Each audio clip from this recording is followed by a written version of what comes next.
जय माता दी। कल हमने श्री पुरुषोत्तम मास की महात्मा कथा का 13वां अध्याय श्रवण करा था। आज हम 14वां अध्याय चतुर्दशोध्याय श्रवण करते हैं। सूत जी महाराज शौनकादि 88,000 ऋषिगणों से आगे का वृत्तांत सुनाते हैं और भगवान श्री नारायण नारद जी महाराज से कहना प्रारंभ करते हैं कि हे नारद जी, राजा दृढ़धनुआ वन से आकर शुभ के वचनों को विचारते हुए चिंताग्रस्त हुए और धीर गंभीरता से आज उस बारे में विचार कर रहे थे कि वह सारयुक्त वस्तु क्या है जिसे संसार में मुझे प्राप्त करना चाहिए।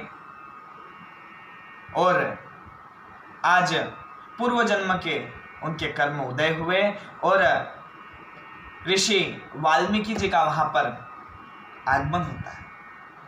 ऋषि वाल्मीकि का आगमन जानकर राजा दृढ़धनुआ आसन से खड़े होकर ऋषि वाल्मीकि को आसन प्रदान करते हैं, उनका आदर सत्कार करते हैं और पंचोपचार पूजन के पश्चात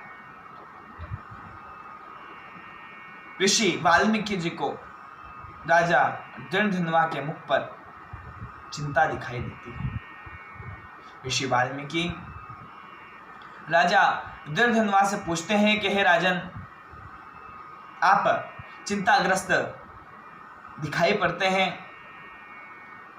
आपको जो भी चिंता है वह मुझे बताइए, मेरे पास उसका निवारण होगा तो मैं अवश्य करूंगा। राजा दृढ़धनुआ वन के सारे वृत्तांत को बतलाते हैं और शुभ के वाक्यों को बतलाते हैं। इस बात को सुनकर ऋषि वाल्मीकि उन्हें कहना प्रारंभ करते हैं कि हे राजा दृढ़धनुआ,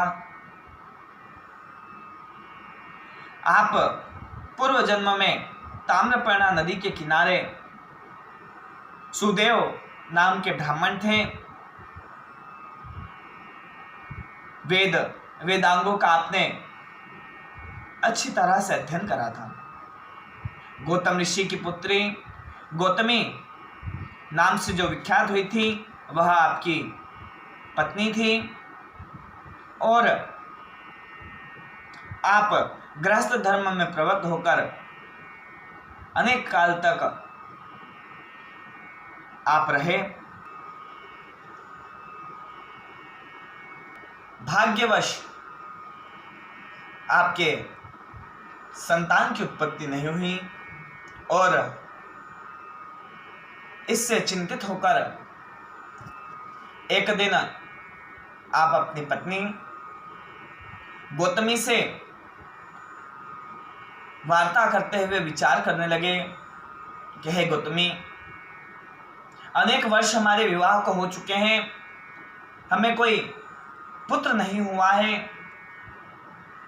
कोई संतान नहीं हुई है और ऐसा कहा जाता है कि पुत्र पुण्य नामक नरक से तारने वाला होता है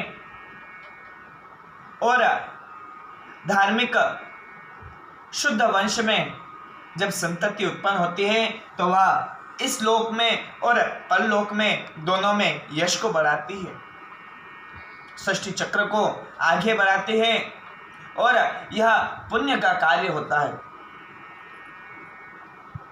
मेरे ना कोई पुत्र हुआ, ना मैंने उसे विद्या अध्ययन कराया, ना मैंने उसका यज्ञोपवीत संस्कार इत्यादि संस्कार कर्म किया है, तो मैं मेरे पितृ ऋण से किस प्रकार से उऋण होऊंगा। मेरा जीना व्यर्थ है, मुझे मृत्यु आ जानी चाहिए। इन वाक्यों को सुनकर गौतमी बड़ी दुखित हुई और ब्राह्मण सुदेव से कहने लगी कि हे नाथ, आप व्यर्थ में चिंता कर रहे हैं, यह जगत के पालनहार हैं जगन्नाथ, आपको पुत्र के निमित्त में उनका तप करना चाहिए। और आज अपनी पत्नी की बात को मानकर सुदेव ब्राह्मण भगवान श्री कृष्णचंद्र का तप करना प्रारंभ करते हैं। कमलाधिपति का जब वह तप करना प्रारंभ करते हैं और उस कठोर तप को करते करते उन्हें 4000 वर्ष व्यतीत हो जाते हैं। कमलाधिपति भगवान विष्णु उनके कठोर तप को देखकर गरुड़ पर सवार होकर उन्हें दर्शन देने के निमित्त में आते हैं और भगवान श्री नारायण कहते हैं कि नारद, यह जगत पालन हार जगन्नाथ को आया हुआ जानकर सुदेव ब्राह्मण उन्हें उठकर साष्टांग प्रणाम करते हैं, हर्षित होते हैं, प्रफुल्लित होते हैं और भगवान की स्तुति प्रारंभ करते हैं। और आज यह 14वां अध्याय यहाँ पर विश्राम लेता है। जय श्री कृष्ण, जय माता दी, तत्सत श्री जगदम्बा अर्पणमस्तु।